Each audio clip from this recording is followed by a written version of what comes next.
원장님을 모시고 4차 산업혁명 시대 경북의 혁신성장과 산업육성 전략이라는 주제로 귀중한 말씀을 듣도록 하겠습니다. 먼저 장지삼 원장님을 소개해드리겠습니다. 원장님은 경북대학교 경제통상학부 교수, 기획처장, 경상대 학장을 지내시고 2018년부터 국책연구기관인 산업연구원 원장을 맡고 계십니다. 오늘 귀중한 시간 내주신 장지삼 원장님을 박수로 모시겠습니다. 고맙습니다. 이거는 뭐죠? 아, 녹화요. 오케이.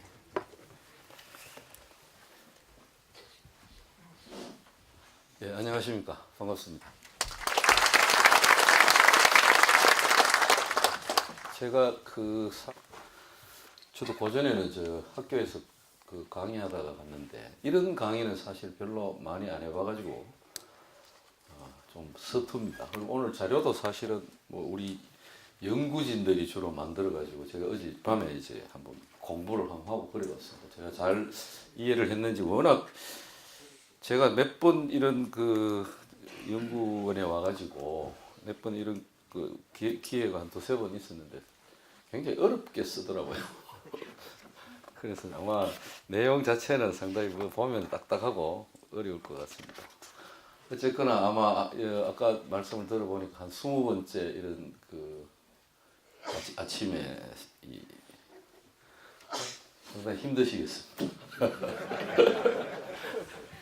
그래서 저 방금 말씀드린 대로 뭐 여기 좀 그래도 오면 쿠키라도 좀 과자라도 좀 있고 커피라도 좀 있으면 나을 것 같은데 예, 시작해 보겠습니다.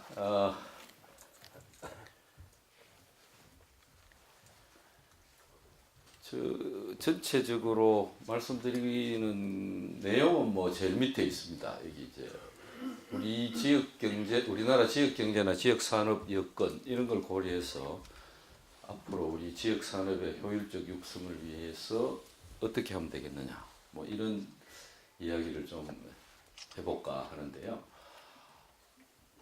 우선 지금 우리 대내외 환경이 굉장히 어렵습니다. 실제로 전 세계적으로 우선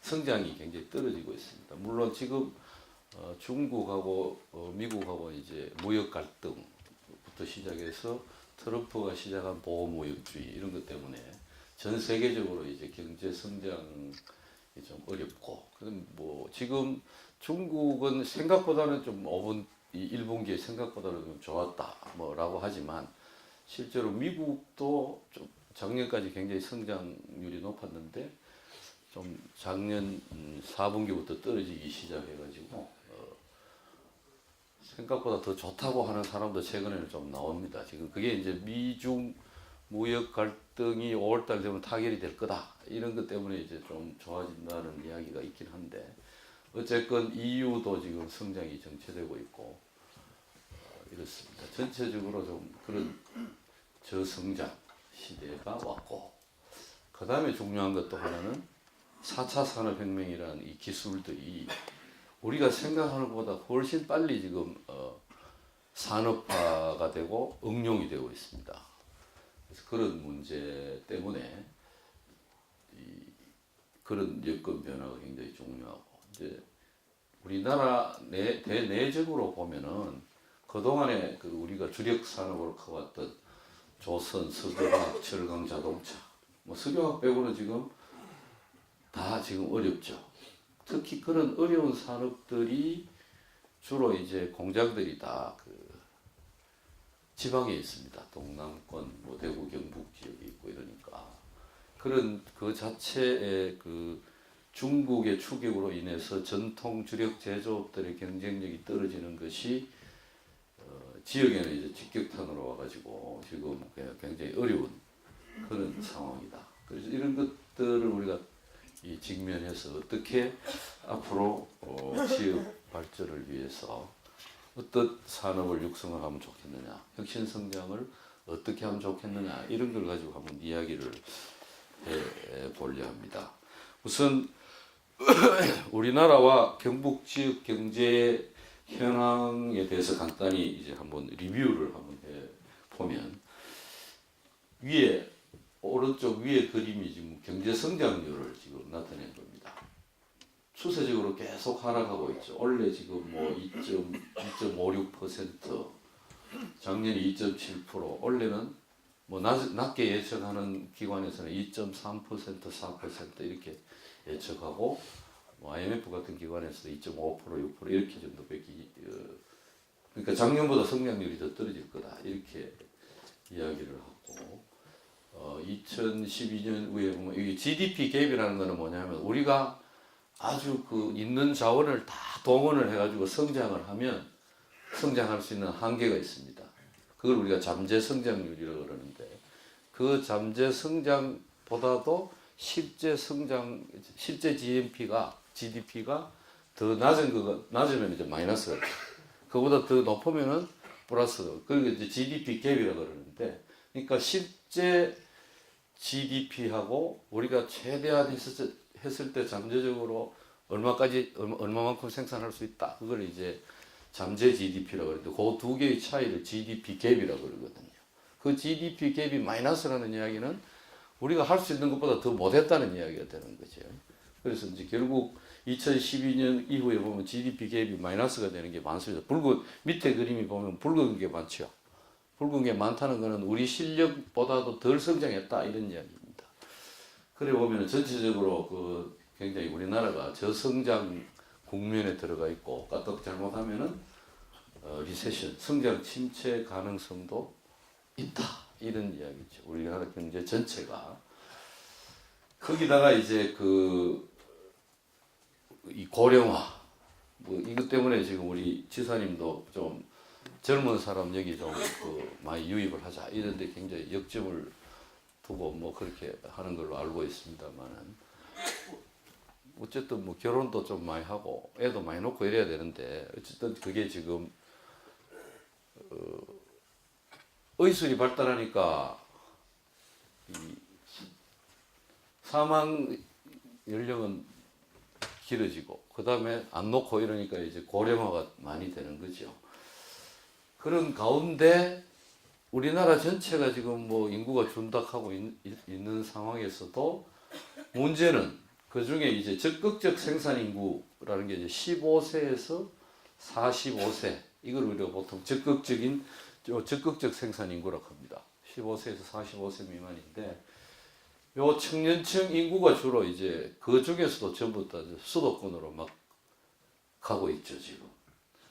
그래서 2010년에서 17년 사이에 보면 그 비수도권의 그 인구 비중이 10년에 43%였다가 17년에는 34%로 줄고 있습니다. 이렇게 실제로 이제 전체적으로 그 경제 전체가 안 좋고 그 다음에 인구가 고령화되니까 잠재 성장률도 이제 떨어질 거고 뭐 이제 그 와중에서도 이제 지방은 더 인구가 고령화되고 이런 상황이다 이런 이야기죠. 이렇게 우리나라가 경제 성장률이 떨어지고 하는 것의 가장 큰 주요 원인은 바로 비수도권 지역의 경제 성장률이 떨어진다는 겁니다. 밑에 뭐 이렇게 표를 한번 보시면은 밑에 표를 보시면은 제일 왼쪽이 그 GRDP 연평균 증가율입니다. GRDP 연평균 증가율인데 전국이 2011년에서 16년에 2.9% 성장을 했다. 16년 사이 연평균으로.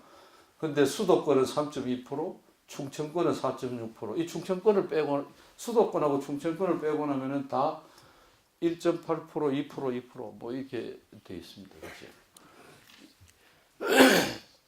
그다음에 특히 이제 제조업을 보시면은 이 제조업 부가가치 VA라는 게 밸류 에디드 부가가치입니다. 부가가치 증가율을 보면은 충청권 수도권을 제외한 충청권은 수도권이나 마찬가지입니다. 지금 보시면은 충청권을 빼고 나면 대경, 호남, 동남권이 주로 이제 1.3%, 1.7%, 0.4%, 전국 평균이 3.2%일 때 이렇게 돼 있죠.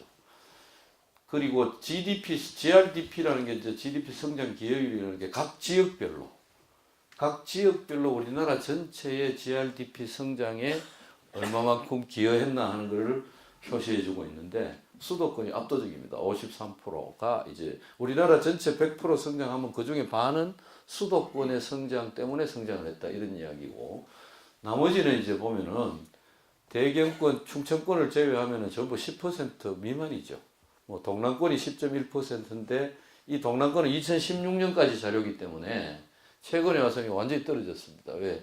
조선이 망했죠. 어제 다시 이제 올라가긴 하지만 조선 자동차 뭐 이런 것 때문에 굉장히 많이 떨어졌습니다. 이렇게 전체적으로 보면 이 비수도권 지역의 특히 제조업이 어려운 그런 것 때문에 우리나라 전체 성장률이 떨어진다 이렇게 보시면은 뭐 틀린 게 없다 이런 이야기죠. 특히 그러면 앞으로 뭔가 좀 개선될 가능성이 있느냐 이런 거를 한번 보시면은 그 오른쪽 그림에 붉은색하고 푸른색이 있습니다. 이게 이제 뭐냐 하면은 우리가 이제 그 업종별로 평균 임금이 다르죠. 예를 들면 섬유업에 종사하는 사람은 연평균 뭐 한 달에 월 한 200~300만 원 받는다 이러면은 전자업종에 종사하는 사람들은 대체로 뭐 한 300~400만 원 받는다 이렇게 다르잖아요. 소득 수준이 업종별로 다릅니다. 그래서 어떤 지역의 산업 업종 구조, 산업 구조를 갖다 놓고 그 평균 기대 소득을 이제 해가 분포를 한번 만들어 보니까 수도권은 주로 이제 그 붉은색인데 오른쪽으로 많이 가 있죠, 이렇게. 비수도권 지방은 푸른색입니다. 푸른색이니까 주로 왼쪽에 제일 높게 가 있습니다. 그렇죠. 그러니까 평균적으로 봐서 비수도권의 이 산업 구조가 기대 소득이 낮은 그런 업종들이 비수도권에 많다 이런 의미가 되는 거죠. 그러니까 이걸 우리가 이제 우리 연구진들은 이건 이제 뭐 산업 구조의 고도화 수준이라고 합니다. 그러니까 고도화 수준이 비수도권이 수도권에 비해서 훨씬 낮습니다. 그렇죠. 그 다음에 또 한 가지는 밑에 이제 밑에 그림인데요. 밑에 그림은 뭐냐면은 이 산업도 이제 생애 주기가 있습니다. 처음에 이제 올라갔다가 그다음에 성숙기로 성장기로 갔다가 성숙기로 갔다가 쇠퇴기로 가는데 지역의 비수도권의 산업의 본표를 보면은 붉은색하고 푸른색인데 푸른색이 비수도권 지역이고 붉은색이 수도권입니다. 수도권은 붉은색으로 오른쪽이 지금 상대적으로 성장 단계에 있는 산업들이 많다는 거죠. 많고 비수도권의 경우에는 성숙 단계에 있는 산업들이 많다는 겁니다. 그러니까 결국 장래 희망도 이렇게 봐서 비수도권 제조업이 기대 소득 수준이 낮은 업종들이 많고 거기다가 상대적으로 성숙 단계에 있는 경쟁이 심화되어 있는 그런 산업들이 많이 분포가 되어 있다. 이렇게 되어 있기 때문에 실제로 비수도권 제조업이 성장을 한 방에 팍 일으키기는 어렵다. 이렇게 이제 보시면 되는데 그렇게 데이터라 이제 나오는 겁니다. 여기 오른쪽에 그림 위에 그림은 뭐냐면은 2010년하고 15년에 근데 오른쪽은 2010년에 업종 구성이 어느 정도로 고도화되어 있냐 이거를 나타냅니다. 오른쪽 그림 이 위에 그림의 오른쪽 X 이 오른쪽은 죄송합니다. 그래서 오른쪽 위에 그림을 보시면 오른쪽 위에 그림에서 오른쪽 편은 X축 수평축은 2010년에 산업 구성이 고도화 수준하고 수직축 Y축은 2015년 5년 후에 1인당 GRDP를 구해가지고 점을 쭉 찍어보니까 어떻습니까?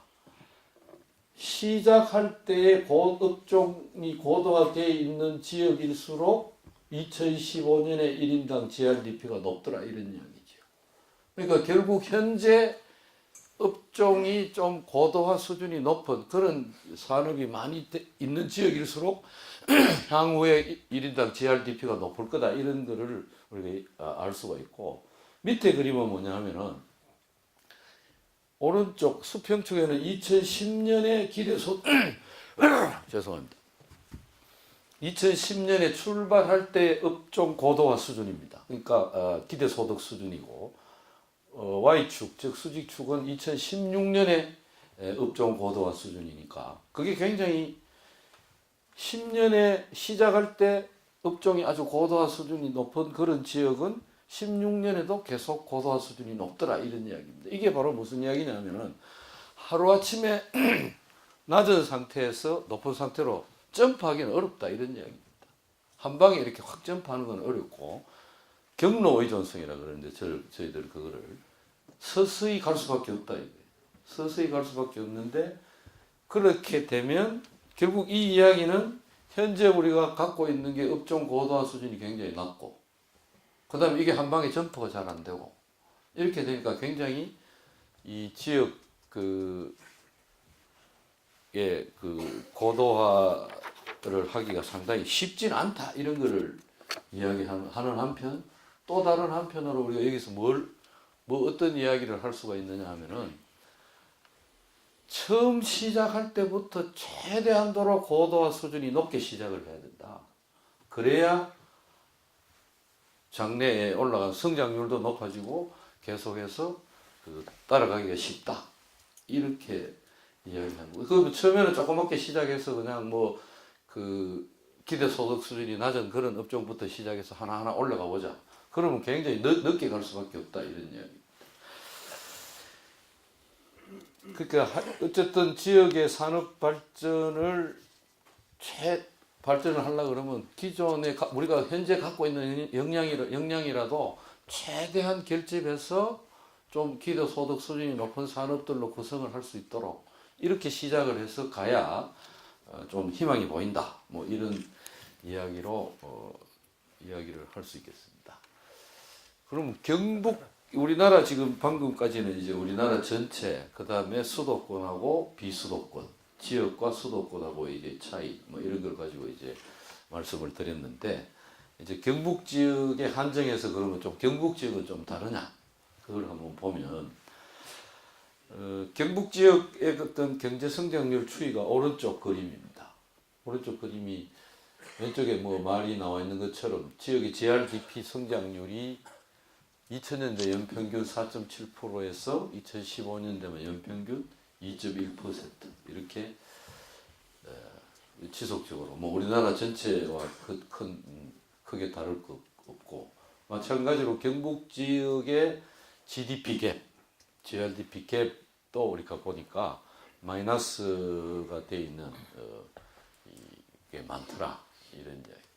마찬가지로 또 적극적 생산 가능 인구 아까 말씀드린 대로 적극적 생산 가능 인구라는 것은 15세에서 45세 사이 15세에서 45세 사이 인구 비중인데 2010년에 40.7%에서 2017년에 37.3% 전국 평균은 43.6%고 이 전국은 이제 수도권까지 다 포함해가지고 이 평균을 낸 거니까 2017년 현재 15세에서 45세 미만의 그 인구 구성 비중이 전국적으로는 43.6%인데 경북 지역은 37.3%다 이런 이야기입니다. 그러니까 결국 아까 했는 그 우리 지역의 일반적인 이야기 무슨 이야기냐면은 계속해서 성장률이 떨어지고 앞으로도 젊은 사람이 별로 없기 때문에 쉽게 성장률을 회복하기가 그렇게 만만치 않다. 이런 거를 이야기해 주는 거죠. 그 다음에 아까도 좀 이야기했지만은 그러면 경북 지역의 경우에는 사실은 왜 성장률이 떨어지고 뭐 이렇게 이제 가는지 사실 GRDP하고 또 1인당 소득하고는 조금 차이가 있을 수는 있습니다. 예를 들면은 지금 경산시는 경상북도에 속해 있고 행정적으로 대구시 인근이잖아요. 그런데 실제로 대구시에 자기가 그 주민등록을 두고 경산시에 가서 소득을 올리는 사람들이 많죠. 경산시에 가서 근무하는 사람들. 뭐 경산시청 공무원도 있을 거고 영남대학교 교수들도 있을 거고 그다음에 거기에 경산공단에 또 그 출퇴근하는 사람들이 많이 있는데 그 대구에서 왔다 갔다 하지 않습니까? 근데 그 GRDP를 잡을 때는 그게 경산의 생산으로 잡힙니다. 예를 들면은 영남대학 교수님들이 거기서 강의를 하고 이렇게 해서 서비스를 생산했으면은 그 생산한 가치가 경북의 GRDP로 잡힌단 말이에요. 경북의 GRDP로 잡히지만은 그 사람이 실제로 사는 곳은 대구니까 대구가 되면 대구에서 소비도 하고 뭐 이렇게 갈 거 아닙니까? 그러니까 이게 좀 소득하고 뭐가 조금 차이는 있긴 하지만 그게 GDP 개념하고 GNP 개념의 차이는 있는데 어쨌든 간에 뭐 그거를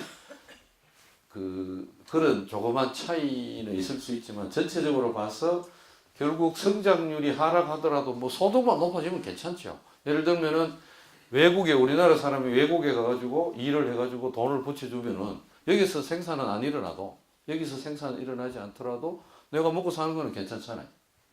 그런 식으로 생각하시면 되는 겁니다. 그런데 경북 지역에서 GRDP가 그렇게 성장이 안 빠르고 낮다고 하더라도 1인당 GRDP가 낮다고 하더라도 어디서 다른 데 가서 사람들이 돈 많이 벌어가지고 아니면 우리 친척이 외국에서 뭐 다른 지역에서 돈을 벌어가 내한테 돈을 붙여주든지 이렇게 해서 내가 쓸 돈만 많으면 큰 문제는 없는데 그렇지 않다 이런 이야기죠. 이 GRDP 성장률이 떨어지는 게 결국은 1인당 소득 증가율도 떨어뜨리더라.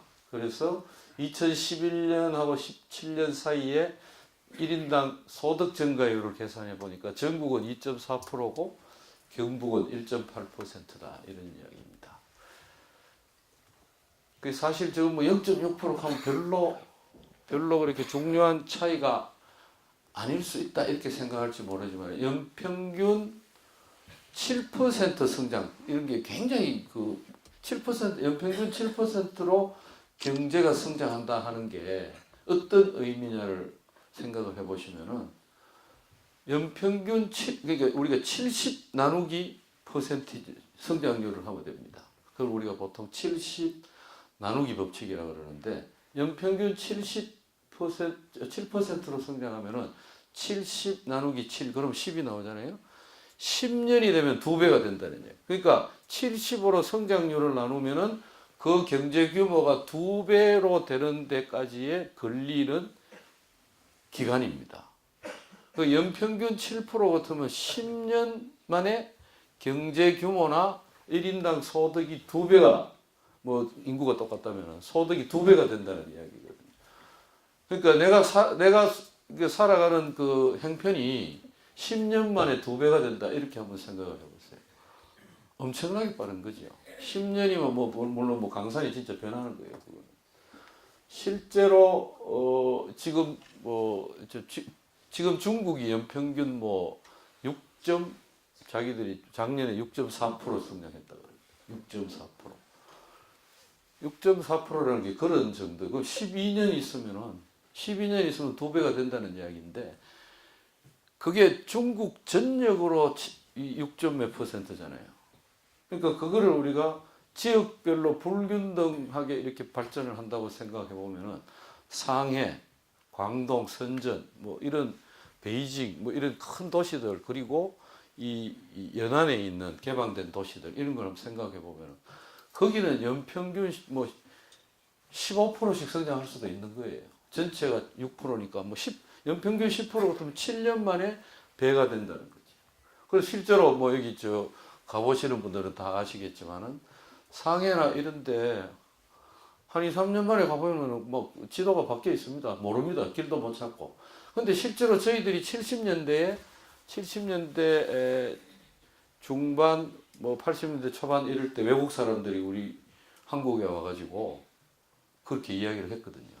서울 한 달 있다가 오면은 길을 못 찾는다는 거예요. 왜? 빌딩이 없던 게 갑자기 들어서가 있고 길이 바뀌어 있고 이러니까. 이게 실제로 그러니까 성장률 퍼센트라는 게 굉장히 이 0.6 차이라는 거는요. 엄청난 차이입니다, 실제로. 이게 계속 누적이 되기 시작하면 나중 되면 격차가 많이 벌어지는 거죠. 자, 이런 결국 이런 1인당 소득 증가율의 그 부진 이런 것들이 결국 뭐 때문에 그러냐? 결국은 이게 한 사람이 우리가 성장률의 핵심은 그 국민 한 사람이 생산한 양이 얼마냐? 생산성에 직결되는 거거든요. 그러니까 생산성이 높으면은 잘 사는 겁니다. 생산성이 낮으면은 못 사는 거예요. 그러니까 지금 전체적으로 봤을 때 우리 이 제조업 생산 비중이 경북이 굉장히 높습니다. 제 전체 산업 구성으로 보면은 아마 이게 구미나 이런데 그 포항이나 이런데 이 공단이 많고 그래서 그런지는 모르겠지만 어쨌든 제조업의 생산 비중이 경북 지역은 47%입니다. 47%라는 건 엄청나게 거의 반이 제조업이라는 거예요. 근데 우리가 생각하면 경북이 이거 다 농업 아이가 이렇게 생각하기가 쉬운데 그게 아니더라 이거죠. 통계를 보니까 이제 뭐 북부 지역이라든지 일부 이쪽은 다 농업지대이긴 하지만 나머지 쪽은 공단도 많고 이래가지고 실제로 제조업의 비중이 47%한 50% 가까이 됩니다. 그러면 이 제조업이 한 50% 가까이 되는데 이 50%좀 되는 이 제조업의 생산성이 낮으니까 이제 문제가 되는 거죠. 실제로 제조업의 순노동 생산성을 보면은 2011년부터 17년 사이에 전국적으로는 0.99% 노동 생산성이 증가했습니다. 뭐 얼마 많이는 아니지만 증가했는데 경북의 경우에는 2.21%로 순노동 생산성이 마이너스가 됐고 그게 주로 이제 서비스업 쪽으로 많이 갔는데 그 서비스업으로 그게 인구가 가가지고 서비스업의 생산성이 높아졌으면은 전체적으로 소득 수준이 그렇게 안 낮아졌을 텐데 그 서비스업으로 갖는 그 서비스업의 생산성 자체가 실제로 그렇게 안 높다. 이 서비스업이라는 게 우리나라 서비스업이라는 게 뭐 잘 아시다시피 대부분 뭐 음식 숙박업 이런 거죠. 실제로 작년에 이제 뭐 그 음식 숙박하고 이런 그 도소매업 쪽에 그 취업도 많이 줄고 뭐 그래가지고 최저임금이 급격하게 인상이 돼가지고 그렇다 뭐 이렇게 이야기를 뭐 하는데 사실 뭐 급격하게 임금이 인상된 부분의 영향도 있을 겁니다. 뭐 없다고 할 수는 없겠지만은 가장 큰 요인은 우리나라 그 음식 숙박업이라든지 도소매업이라든지 이런 것들의 핵심은 제조업에서 파생된 거거든요. 제조업에서 파생이 돼가지고 이제 그 하는 건데 실제로 동남권 군산 뭐 이런 데 전부 그 자동차나 조선 뭐 이런 쪽에서 경기가 떨어지다 보니까 도소매업, 숙박업이 잘 될 수가 없죠. 그래서 경기적인 요인도 엄청나게 컸고 그런 도소매업이나 숙박업이나 뭐 이런 것들이 실제로 생산성이 별로 안 높습니다. 이 서비스업이 생산성이 높으려 그러면은 주로 이제 지식 서비스업, 예를 들어서 이제 우리가 제일 많이 하는 지식 서비스업이라는 게 이제 컨설팅 같은 거죠. 뭐 우리 뭐 여기 뭐 경상북도에서도 무슨 그 프로젝트 같은 거 이런 게 있을 때 외주를 주게 되면은 뭐 그 다국적 PwC나 뭐 이런 그 다국적 컨설팅 업체에다 뭐 이렇게 외주를 많이 주잖아요. 그 사람들 엄청 비쌉니다. 실제로 그게 가만 보면은 그렇게 비쌀 이유가 있는지 이런 것도 잘 모를 수도 있는데 그 사람들이 갖고 있는 그 지식 자산이라는 게 엄청납니다. 예를 들면 PwC나 이런 데서 어떤 기업을 컨설팅을 하게 되면은 전 세계를 상대로 컨설팅 하던 업체들이니까 후진국, 선진국 뭐 막론하고 전 세계를 상대로 하니까 자기들이 갖고 있는 케이스가 엄청나게 많습니다. 그 케이스를 지식 저장고에다가 다 넣어놓고 전 세계에 있는 컨설턴트들은 언제든지 그걸 다운로드 받아가지고 참고를 할 수가 있거든요. 그러니까 생산성이 높을 수밖에 없죠. 그 지식이 물론 뭐 그거를 그렇게 이제 축적하는 데까지는 엄청난 투자가 필요하기 때문에 그렇게 이제 많이 돈을 받을 수가 있는 겁니다. 그런 그 지식 서비스 같은 뭐 그 R&D라든지 이런 지식 서비스 이외에 사실상 우리가 단순 노동을 전제로 하는 이런 서비스 같은 거 이런 거는 생산성이 그렇게 높을 수 없는 겁니다. 그 결국 무슨 이야기냐? 경북 지역 경제의 어떤 그 전체적인 어떤 그 전국에 대비해서 좀 이 부진한 것은 결국 제조업의 생산성이 노동 생산성이 떨어졌기 때문에 그런 거 아니냐. 이렇게 우리가 진단을 해볼 수 있다는 겁니다.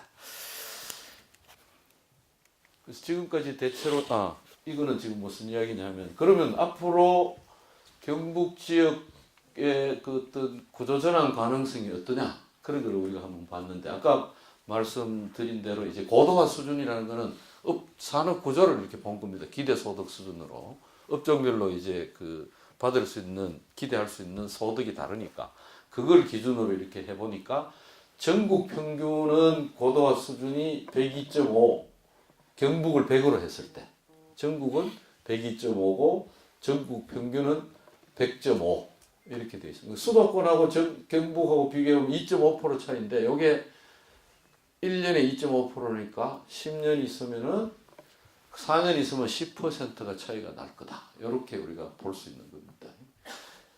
그 다음에 앞으로 그러면은 이 고도화 수준이 높은 쪽으로 산업 구조가 이대로 놔뒀을 경우에 이 산업 구조가 좀 고도화 수준이 높은 쪽으로 이렇게 좀 갈 수 있는 그런 여지가 얼마나 되느냐.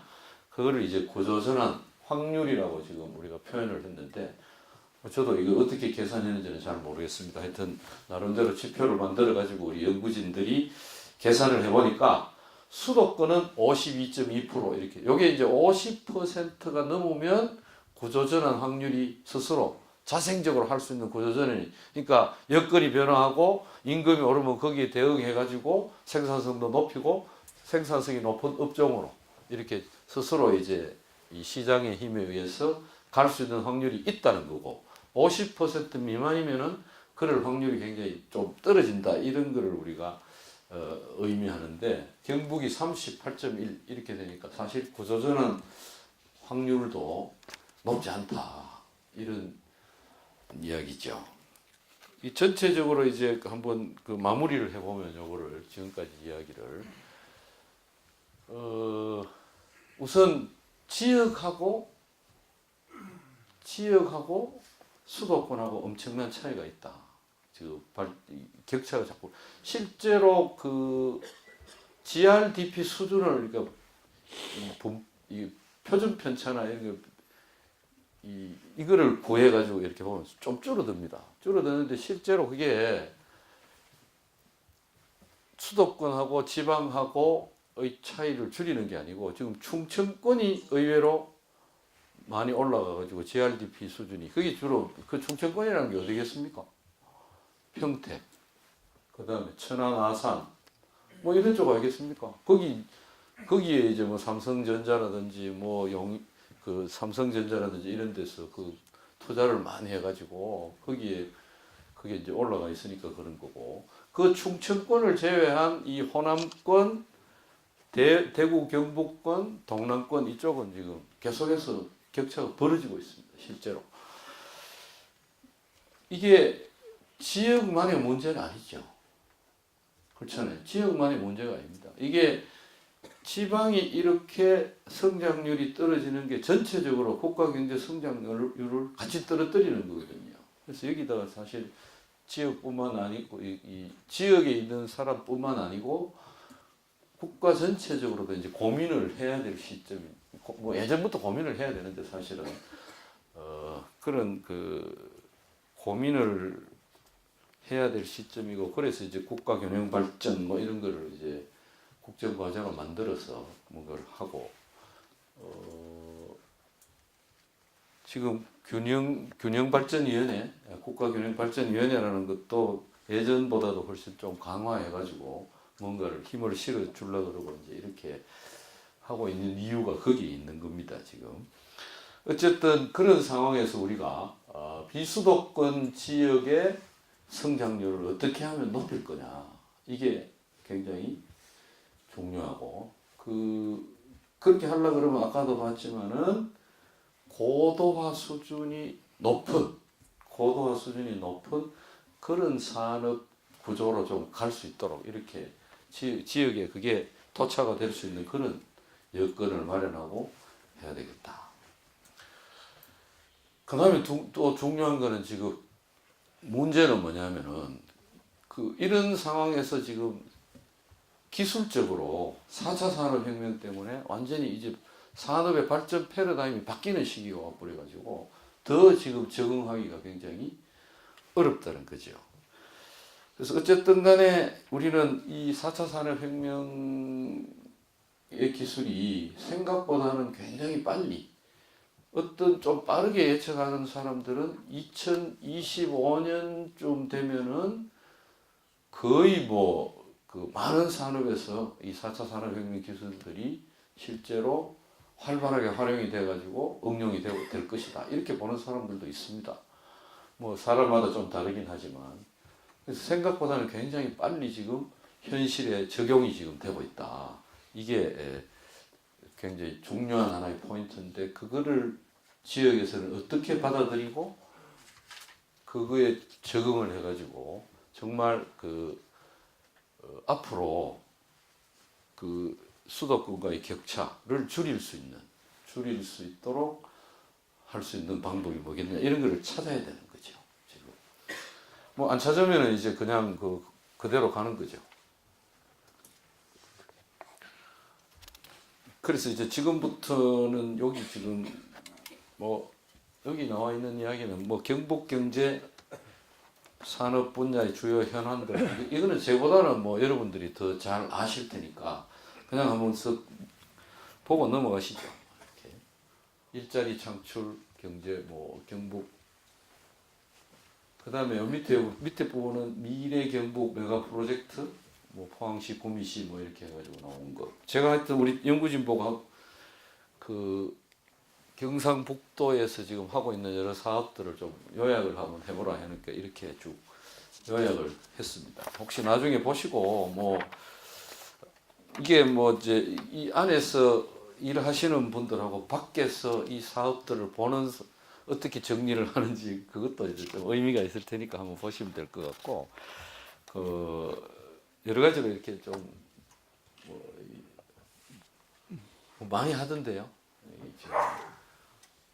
동북권, 서북권, 동서남북권으로 나눠가지고 여러 가지 그 전략 프로젝트도 하고 그다음에 아까 보듯이 요거는 메가 프로젝트 요거는 아마 제가 보기에는 미래 경북 메가 프로젝트 이건 국비 확보를 하려고 하는 그런 무슨 노력인 것 같고 여러 가지 다양한 노력을 굉장히 미래 산업, 정책 기술, 뷰티 산업, 재난 안전 산업 등등등 이렇게 해가지고 상당히 많은 사업들을 하고 있는데 제가 여기서 이제 말씀드리고자 하는 거는 지금까지 이런 우리 현안을 딛고 4차 산업혁명에 대응을 해가면서 어떻게 하면은 우리 지역 산업을 육성하겠느냐 하는 것에 대해서 이제 한 30분 정도 할애해서 말씀을 드려볼까 합니다.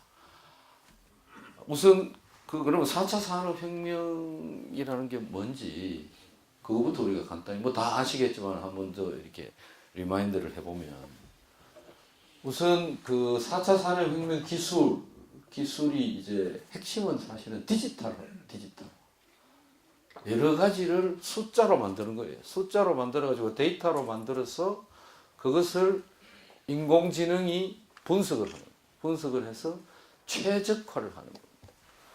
그게 이제 핵심인데 그렇게 하면서 이제 또 5G라는 것을 통해서 이제 초연결이라고 해요. 연결이 그냥 연결이 아니고 소비하고 옛날에는 생산하고 소비가 좀 시간이 많이 떨어졌죠. 생산했는 거를 한 공장에서 생산해가지고 그게 물류를 타고 내려와가지고 또 디스트리뷰트 되고 이렇게 하는 게 굉장히 많이 시간이 걸렸는데 요즘은 소비하는 사람이 원하면은 그게 바로 공장으로 연결이 되고 공장에서 바로 생산이 돼가지고 또 거기에 맞는 게 올라오고 이렇게 생산하고 소비가 바로 결합이 돼가지고 한 곳에서 일어나고 연결이 이제 빠르니까. 그 이게 이제 그 디지털 트윈 뭐 이런 것도 나타나고 하여튼 그 여러 가지가 있는데 4차 산업혁명 기술을 우리가 보통 ICBM이라고 그러죠. ICBM. 그 뭐 김정은이가 쏘아 올리는 ICBM이 아니고, 응? 그 거기다가 A자를 하나 더 붙여서 AICBM 이렇게 보통 이야기하는데, 그게 뭐냐? A는 뭡니까? AI, 인공지능. 그 다음에 I는 IoT, 사물 인터넷. 요새는 뭐 IoT에서 뭐 그 IO라고 해도 인터넷 오브 에브리띵, IOE라고도 그럽니다. 하여튼 모든 게 인터넷으로 연결이 되는 거예요. 그 다음에 C는 뭐냐면 클라우드를 클라우드. 예전에는 메인 컴퓨터가 있어서 거기다가 뭐 저장을 하고 뭐 이렇게 하는데 요새는 클라우드에 올려가지고 저장을 다 하죠. 그래서 지금 우리나라 이제 대기업들도 다 자기들 이제 그 클라우드 시스템을 가져갑니다. 그 다음에 B는 뭐냐 하면은 빅데이터. 데이터가 이제 많아지고 빅데이터. 그 다음에 M은 이제 뭐 모바일이라고 그러는데 이 모바일로 이제 잘 보시면은 컴퓨터 요즘 많이 덜 켜져.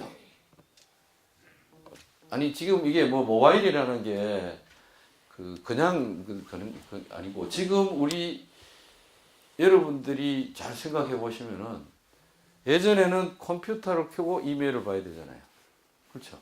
그 다음에 뉴스도 실제로 뭐 컴퓨터 신문 안 본 지는 오래됐고 컴퓨터 켜고 뉴스 보던 사람들도 이제는 컴퓨터 켜고 안 보죠. 전부 앉아가지고 모바일로 다 보잖아요. 모바일로 다 보고 이게 이제 모바일로 가는 겁니다. 지금 이 모바일이라고 하는 것이 일종의 혁명이죠. 그러니까 전부 손 안으로 들어오는 거예요. 이게 생활이 바뀌는 겁니다. 그런데 우리가 몰라서 그 인식을 못 하고 있을 뿐이지. 지금 유튜브 같은 거 이런 게 요즘 아주 젊은 사람들은 그 대학생 뭐 밀레니얼 세대들은요 네이버에 검색해가지고 뭐 이렇게 보고 안 그럽니다. 네이버 거의 안 보고 다 유튜브로 검색도 유튜브로 하고 그러다 보니까 지식도 전부 유튜브에서 자기가 혼자서 만들어가 유튜브로 올려놓습니다. 어떤 거 이렇게 치면은 유튜브로 동영상으로 막 나와요. 그게 혼자서 촬영하고 휴대폰으로 찍어가지고 혼자서 촬영해서 유튜브로 올리고 거기다가 이제 뭐 많은 사람들이 그걸 찾으면은 그 사람은 이제 1인 크리에이터가 돼가지고 돈도 벌고 그러잖아요. 그러게 이제 생활을 바꾸는 겁니다. 이게 이제 기술이 이제 생활을 바꾸는 건데 그런 AICBM 기술의 핵심이 또 5G라는 게 이제 이 4차 산업혁명 시대에 데이터가 전송되는 이 속도를 이야기하는 거예요. 데이터가 전송되는 속도를 이야기하는 거니까 예전에는 여러분들이 뭐 컴퓨터라든지 혹은 모바일을 가지고 뭐 영상을 하나 보려고 그러면 쭉 다운받다가 그냥 이렇게 끊기기도 하고 가만히 서 있기도 하고 이렇게 되죠. 근데 5G가 되면 그런 게 없습니다. 바로 이제 막 날아가는 거죠.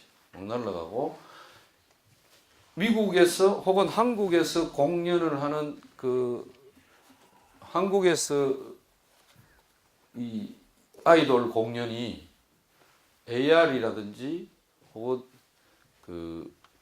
VR이라든지 이런 거를 통해 갖고 바로 똑같이 홀로그램 같은 걸 기술을 넣어가지고 베트남이나 파리에서도 같이 실시간으로 볼 수 있는 거예요.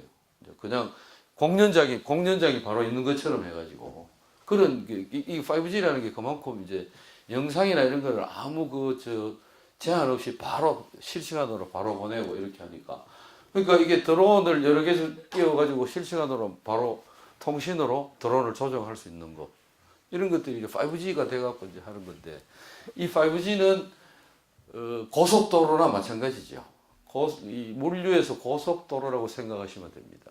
그래서 그런 5G의 어떤 기반하에서 이 4차 산업혁명이 참 무서운 게 한 가지 예를 들어드리면은 우리가 예전에 씨 없는 수박 이런 거 이야기하잖아요. 씨 없는 수박이 어떻게 만들어집니까? 농학자, 그걸 이제 육종학자라고 보통 육종을 한다고, 종자를 종자를 이제 개발을 하는 거예요. 새로운 종자를 개발할 때 이제 어떻게 옛날에는 했냐 하면은 이거하고 옥수수, A라는 옥수수하고 B라는 옥수수하고 이래 보면 요거는 단맛이 좀 많고 이거는 씨알이 좀 굵고, 그러면 단맛도 있고 씨알이 굵은 거를 한번 만들어 보자 이렇게 해가지고 두 개를 이제 그 접을 붙이잖아요. 접을 붙여서 한번 키워보는 거죠. 그러니까 이제 그 연구하는 사람이 나름대로 그 경험이라든지 직관에 의해서 이거하고 뭐 하면 뭐가 나오지 않을까 이렇게 해가지고 접을 붙여서 1년을 키워봐야 되죠. 그게 진짜로 되는지 안 되는지. 키워보고 되면은 그걸 다시 해가지고 씨를 받아서 이제 계속 키워서 새로운 종자를 만들어내는 거예요. 시간이 엄청나게 걸리잖아요. 근데 그게 이제 생명공학이라는 게 나와가지고 DNA를 조작을 하거나 요즘은 DNA를 조작한다 안 그러고 편집을 한다 그래요. 그 종은 그대로 두면서 그 일부만 띄가지고 뭐 이 다른 거를 옅든지 아니면 그걸 없애든지 이렇게 해가지고 새로운 종자를 만들어내니까, 그러니까 유전자를 건드려서, 그러니까 뭐 조작을 하는 건 아니고 편집을 해가지고 그 편집한 거는 그 괜찮다는 거예요 지금. 그래서 그런 해서 하루 아침에 뭐 수십 종을 뭐 만들어낼 수가 있잖아요 이거는.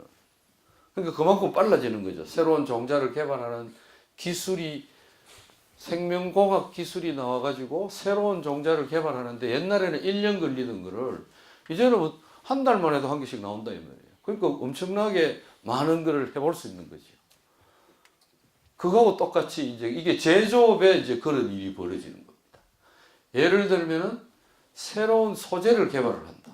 이렇게 하면은 새로운 소재를 개발하는데 육종처럼 옛날에는 학자가 해보는 거죠. 이렇게 해보고 또 실제로 생산해보고 아니면 또 새로 하고 이렇게 해가지고 시간이 많이 걸리던 거를 요즘은 이게 다 디지털로 만들어가지고 여기 저기 있나요? CPS라고 사이버 피지컬 시스템이라고 그러는데, 가상 물리 시스템이라고 그러는데, 저는 가상 물리 시스템을 이용해서 컴퓨터에서 새로운 소재를 가상적으로 제 마음대로 만들어 보는 거예요. 제 마음대로. 그러니까 예전에는 신소재를 하나 개발해서 상용화까지 가려고 그러면은 10년에서 20년 걸리는 거를 요즘은 1년, 2년 하면은 신소재를 개발할 수 있는 그런 기술이 되는 거예요.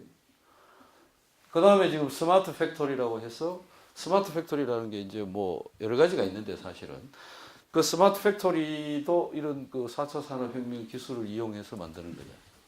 그 스마트 팩토리라는 게 바로 제조 공정의 4차 산업혁명을 이용을 하는 거거든요. 그래서 이런 4차 산업혁명이 어떻게 지금 되느냐, 어떻게 되느냐 하는 것은 우선 이런 4차 산업혁명이 되다 보니까 초연결, 초지능. 그러니까 또 한 가지 더 예를 들어 드리면 4차 산업혁명과 관련해서 예전에 이런 게 있습니다. 우리가 그 직물 공장에 가면은 이제 뭐 워터제트니 에어제트니 그래가지고 대량으로 생산하는 자동화된 직물 기계가 뭐 한 수백 대씩 있죠. 그러면 그 직물 기계, 직기를 관리하는 거를 이제 그 종업원이 해야 될 거 아닙니까? 뭐 이거 가다가 실이 떨어진다든지 이러면 뭐 그것도 그 실도 좀 이어주고, 뭐 이게 혹시 잘못 짜지면 수도도 시키고 뭐 이렇게 해야 되는데, 그때 그게 아마 한 20년 더 넘었습니다만, 그때 제가 공장에 가보니까 공장장이 말씀하시는 게 이런 게 있어요. 처음 한 1, 2년밖에 안 된 사람하고 한 10년쯤 된 사람하고 이제 숙련공하고 비숙련공의 차이인데, 숙련공은 이제 직기를 한 사람당 한 10대 이렇게 담당을 하는 겁니다. 이렇게 쭉 담당을 해가지고 이제 이 직기를 관리를 하는데, 한 10년쯤 된 사람은 아침에 와서 공장에 이제 그 스위치를 올리고 직기 돌아가는 걸 탁 듣고서 싹 하다가 보면 직기 소리를 탁 듣고 안다는 거죠. 이거 좀 이상하다. 소리 듣고 좀 감을 잡아가지고 안다는 거예요. 그러면 딱 수독을 시키고 배 짜는 걸 수독을 시키니까 불량률이 떨어지겠죠. 근데 그만큼 이제 숙련공이 중요한 거예요, 그 당시에는. 근데 숙련되지 않은 사람은 지나가도 이게 뭐 기계가 이상한지 안 한지를 잘 캐치를 못하니까 그대로 놔두면은 몇십 미터 이렇게 그 직기가 짜지면 불량이 돼버리면 엄청난 손해잖아요. 이제 그게 이제 그런 숙련을 대체하는 게 바로 AI라는 거예요. 쉽게 이야기하면 뭐 바둑도 이기잖아요. 바둑도 자기가 스스로 공부해서 그 인간을 이기는데 어쨌든 뭐 우리가 현실에서 생각하면 요즘은 기계에다가 센서를 딱 붙여가지고 센서에서 온도도 측정하고 습도도 측정하고 그 다음에 뭐 진동도 측정하고 다 이렇게 측정했는데 옛날에는 센서도 뭐 없기도 했고 뭐 있다고 하더라도 그 센서가 감지했는 내용을 뭔가 이렇게 활용을 못했단 말이에요. 근데 요즘은 그거를 센서가 감지했는 것을 숫자로 바꾸는 거예요. 디지털화. 숫자로 바꿔서 그 숫자를 클라우드에 올린다는 거예요. 엄청난 양이 실시간으로 막 숫자가 와가지고 막 올라갈 테니까 양이 엄청나겠죠. 그게 빅데이터입니다. 그죠? 그런 빅데이터를 AI가 들어가서 이제 분석을 하는 거예요. 그러니까 숙련공이 하던 일을 AI가 딱 들어보고 아 이거 좀 숫자가 이상하다. 그러면 스톱시키는 거예요. 숙련공을 대체하는 것도 기계가 이제 AI가 하는 거예요. 그 다음에 이제 앞으로는 이 전화 응대라든지 이런 것도 AI가 많이 할 수가 있습니다. 지금 그런 식으로 빠르게 변화하는 거죠. 지금 빠르게 변화하고 그게 옛날에 한 10년 전 처음에 그 슈밥이라는 사람이 그 월드 이코노믹 포럼인가 거기서 4차 산업혁명 이야기한 게 몇 년 안 됐습니다. 지금 실제로. 그건 우리가 아주 먼 옛날의 이야기로 생각했는데 갑자기 이제 독일이라든지 이런 데서 뭐 인더스트리 4.0 이래서 스마트 공장도 만들어내고 뭐 이렇게 하고 드론이 막 날아가고 뭐 이렇게 실제로 막 응용이 되는 거예요. 지금 알파고가 나와가지고 이세돌을 이기고 말이에요. 이렇게 되니까 응용이 엄청나게 빨리 일어나니까 이제 제조업 자체가 지금 패러다임이 막 바뀌고 있습니다. 그런 게 이제 우리가 생각을 해야 되는데, 자, 그 4차 산업혁명 기술로 인해서 어떤 일이 벌어지느냐? 라고 보면, 우선 이 초연결 초지능이라고 하는 게 이제 초연결 초지능이 이게 4차 산업혁명의 기본 특징입니다. 연결이 뭐 바로바로 되고, 그거를 AI가 분석을 해내는 거. 이게 굉장히 이제 제일 중요한. 근데 그렇게 되다 보니까 맞춤형으로 생산을 할 수 있어요. 언제든지. 지금 예를 들면 패션 같은 것도 내가 지금은 여러분들이 옷을 산다 그러면은 뭐 백화점을 가서 옷을 하나 골라가지고 내가 입어보죠. 피팅룸에 들어가가지고 문 닫고 옷 입어보고 나와가지고 입어보고 마음에 안 든다 그러면 또 다른 거 입어보고 뭐 이렇게 하잖아요. 그렇죠? 그래가 있는 걸 그 중에 있는 것 중에 골라가지고 내가 사는 거잖아요. 자, 그거를 이제 어떻게 바꾸느냐 하면은 그 가상현실이나 혹은 증강현실 기술을 가지고 실제로 내가 안 입어보고도 내가 써가지고 그 증강현실 거울 앞에 탁 서면은 내가 이 옷을 입은 것처럼 탁 비춰주는 거예요. 그러면 10분만 해도 뭐 여러 벌을 입어볼 수 있겠죠. 엄청나게 많은, 거기 전시 안 된 것도 엄청나게 많이 입어볼 수 있단 말이에요. 자, 그거를 내가 이거 좋다. 이렇게 하면 그게 바로 초연결로 돼가지고 IoT를 통해서 혹은 인터넷을 통해가지고 IoT를 통해서 공장으로 바로 날아갑니다. 그 정보가. 공장으로 바로 날아가가지고 공장에서 생산이 돼서 그게 바로 내한테 배송이 되는 거지. 자, 그렇게 되니까 결국 이게 뭡니까? 소비하는 거하고 제조하는 거하고 이거 완전히 바로 붙어버린 거예요. 지금. 소비와 제조가 실제로 바로 연결이 바로 돼버리고 이렇게 되니까 굉장히 이제 공급이 지역 맞춤형 혹은 개인 맞춤형. 옛날에는 대량 생산 그러다가 그 다음에 좀 중간쯤 와가지고 CAD, CAM이 발달하면서 이제 매스 커스터마이제이션 뭐 이렇게 이야기하다가 이제는 매스 커스터마이제이션이 아니고 이제는 퍼스널라이즈드 프로덕션, 개인화된 아까 방금 이야기한 대로 개별 맞춤으로 생산을 해준다. 그게 옷뿐만 아니고 다른 것도 마찬가지다 이런 이야기입니다. 그런 식으로 자꾸 이제 발전을 해 나간다는 이야기고, 그 다음에 그러다 보니까 이제 공급이 수요를 초과하니까 이제 셀러스 마켓에서 바이어스 마켓으로 이제 시장이 바뀌는 거죠. 그 다음에 수요도 예전에는 똑같은 거 뭐 이렇게 대량 생산해가지고 똑같은 거 입고 댕기고 옷도 뭐 다들 이렇게 자동차도 똑같은 거 뭐 하고 댕기고 이랬잖아요. 그랬는데 이제 그거는 그렇지 않고 이제 서서히 맞춤형으로 생산을 해주다 보니까 수요도 파편화된다 이런 얘기.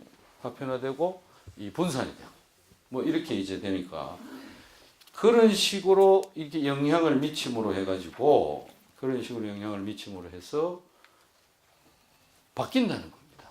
플랫폼 환경으로 바뀌는데 뭐냐면은 옛날에는 왼쪽 같이 깔때기 이 중간이 잘라간 이런 깔때기 모양입니다. 업스트림은 제조 생산입니다. 다운스트림은 소비하는 쪽이다 이렇게 생각하시면은 호텔을 생각해보세요.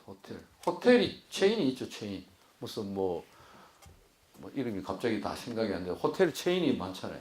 호텔 체인이 있는데 그거는 체인 이름이 있는 호텔은 그렇게 많지 않습니다. 가만히 생각하면 몇 개 없죠. 몇 개 없지만은 그 체인 호텔 체인에다가 공급하는 뭐 침대도 공급해야 될 거고 뭐 여러 가지 공급하는 사람들은 많고 그 다음에 세계 각 지역에 동일한 체인 호텔이 많이 있죠. 근데 중간은 그 호텔 체인 이름은 별로 많이 없습니다. 그렇게 되던 게 이제 수요가 많아지고 수요가 파편화되고 공급이 힘이 적어지니까 이제 깔때기 모양으로 저렇게 되고 중간에 이제 이 플랫폼으로 형성이 돼요. 뭐 플랫폼이라는 게 이제 뭐 지금 4차 산업혁명으로 갈 때는 경제의 특징이 플랫폼 경제로 간다. 플랫폼 경제로 가는 게 제일 중요한 특징 중에 하나입니다. 그 뭐 플랫폼이라는 게 제일 쉬운 건 여기 팡이라고 그러죠. 페이스북. 그다음에 애플. 그다음에 또 뭐 있죠? FAANG, 넷플릭스, 구글, 그 다음에 아마존, 뭐 이런 것들을 우리가 팡이라고 그러고, 중국 기업은 BAT라고 하죠. 뭐, 바이두, 검색하는 바이두, 그 다음에 알리바바, 텐센트, 이런 게 다 이제 플랫폼 기업들입니다. 플랫폼 깔아놓고 사람들이 돌아가지고 자기는 이제 돈 벌고 뭐 그런 거 아닙니까? 그죠? 그런 게 이제 제조업 서비스, 그런 서비스뿐만 아니고 제조업도 이제 플랫폼을 장악해가지고 플랫폼으로 가는 게 글로벌리 가는 게 이제 이 플랫폼 경제로 간다는 게 보통 일반적인 이야기입니다. 뭐 지금 여기 보시면은 이 플랫폼 경제라고 하는 것이 우버, 에어비앤비 이런 게 다 이제 우버, 에어비앤비 뭐 이런 게 다 이제 서비스 분야죠. 근데 그게 스마트폰이나 태양광 산업이나 자동차 산업이나 이런 쪽에서도 플랫폼 경제로, 즉 제조업에서도 이제 플랫폼 경제로 간다는 거예요. 어떤 식으로 나타날지는 모르겠지만, 그래도 이미 그런 게 보이고 있다 이런 이야기입니다. 그래서 핵심적으로 다시 한 번 더 요약을 하면 4차 산업혁명은 한마디로 파이프라인 경제에서 아까 그 깔때기 모양의 파이프라인 경제에서 이제 플랫폼 경제로 간다는 거예요. 이게 이제 중요한 이야기고, 이 플랫폼 경제로 간다는 건 아까 보신 대로 저기 그림 중간에 보시면 상류 부문 축소, 재선 축소된다는 거예요. 오히려 뭐가 하류 부문, 소비하는 쪽에서 개인 맞춤형, 지역 맞춤형 뭐 이렇게 가니까 그런 쪽에 이 하류 부문이 확장이 되는 이런 그 현상이 일어난다 이런 이야기죠. 그렇게 되다 보니까 사실상 이 4차 산업혁명이 일어나고 플랫폼 환경으로, 경제 환경으로 만약에 많이 간다면은 어디가 힘을 쓰겠어요? 소비 쪽이 힘을 쓰는 거죠. 소비하고 제조하고 소비가 결합이 돼가지고 그게 한 지역 내에서 일어나는 거예요. 한 지역 내에서. 자, 그러면은 오히려 이제 지역이 강점이 생기는 겁니다. 지역이 강점이 생기는 거죠. 왜? 소비하는 쪽이 힘이 있고 소비하는 쪽이 주도를 할 수가 있으니까. 거기에 제조가 또 같이 이제 일어나야 되니까. 자, 그렇게 결국 되니까 이 4차 산업혁명이 전체적으로 좀 이렇게 확산이 되고 플랫폼 경제 환경이 확산이 돼 나갈 경우에는 결국은 지역 맞춤형 지역 경제 발전, 이게 국가 경제 발전의 성장 동력이 될 수밖에 없는 겁니다. 그만큼 지역이 더 중요해지는 겁니다. 지금 지역의 발전이 안 되면 이제 국가 경제도 힘들어진다. 그게 자칫하면 이제 글로벌 기업들이 와서 이제 다 먹을 수도 있는 거고. 그러니까 결국은 지역 맞춤형으로 생산이 일어나고 지역 맞춤형으로 소비가 일어나게 되는 게 이제 우리 경향인데, 우리는 지역에 있는 사람으로서는 이런 그 경향을 어떻게 하면은 잘 활용을 해가지고 새로운 성장 모멘텀으로 활용을 하고, 궁극적으로는 이 국가 경제 발전에도 지역이 기여를 할 수 있는 이런 게 이제 중요한 거죠. 그래서 그거를 우리 연구진들의 아이디어는 지역 주도의 융합 창업 혁신 생태계 구축, 이거로 가야 된다. 그러니까 다시 말하면 첫 번째는 뭐냐면은 이 공급자 중심에서 수요자 중심으로 이제 정책을 전환시켜서 시장 수요 기반의 클러스터를 육성해야 된다. 그 다음에 두 번, 이게 더 중요한 이야기인데, 지금까지 우리가 잘 생각해 보시면은, 자, 우리 지역의 주력 산업은 이거였어. 근데 그게 힘이 떨어져. 뭐 경쟁력이 약화돼. 그러면 새로운 성장 동력을 뭔가 하나 찾아내가지고 그걸로 가야 되겠어. 이렇게 생각하죠. 투 트랙으로 간다고. 기존 산업을 어떻게 하면은 좀 경쟁력 저하를 어떻게 좀 막느냐. 그거 한 트랙. 그 다음에 그게 어차피 경쟁력이 저하되니까 막더라도 규모가 축소될 수밖에 없으니까 그거를 대체할 만한 새로운 성장 산업을 뭔가 육성을 한다. 이런 이분화된 구조로 생각을 해왔죠, 지금까지 우리가. 근데 사실은 그렇게 하는 것은 바람직하지 않고 어떻게 해야 되느냐.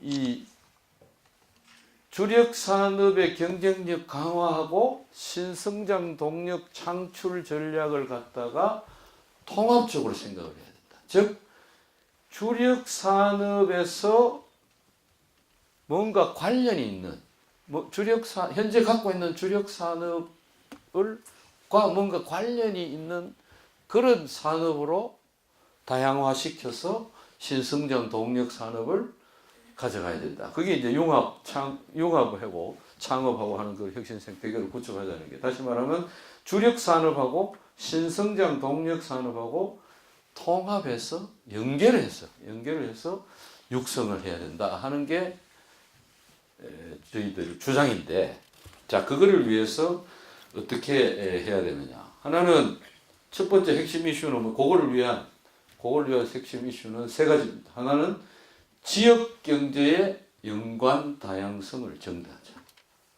그러니까 아까도 이야기했지만 주력 산업은 주력 산업대로 따로, 신성장 동력은 신성장 동력대로 따로. 이게 아니고 이 두 개를 그 통합해서 연계해서 할 수 있는. 그래서 산업 아틀라스 기반으로 해서 타겟 산업을 우선 잘 선정을 해보자 하는 게 한 가지 아이디어고, 그 타겟 산업을 잘 선정을 한 다음에 그거를 제대로 육성하기 위해서 개방형 혁신 메커니즘을 만들어야 되는데, 지금 혼자서 혁신한다, 이거 하면 안 됩니다. 우리나라 중소기업의 제일 문제점, 우리가 조사를 해보니까 중소기업이 혼자서 하는 거예요. 혼자서 별 힘도 없는데 우리나라 대기업도 외국하고 같이 혁신하고 이런 게 잘 없습니다. 그리고 개방형 혁신에 우리가 굉장히 취약합니다. 그러니까 대기업도 그런데 뭐 중소기업들이 더 하겠죠. 그래서 사실 개방형 혁신 메커니즘을 이제 만들어야 되는데, 그거를 위해서는 EDP, 기업가적 발견을 하는 그 기반, 그래서 사업을 상시적으로 발견한다. 자, 뭐 중앙에서 이런 아이디어가 나오가 중앙에서 이런 거 예산 준다 그러니까 야, 우리 한번부터 아이디어 내보자. 이거 아니다. 이거 아니고 여기서 상시적으로 뭐 없나?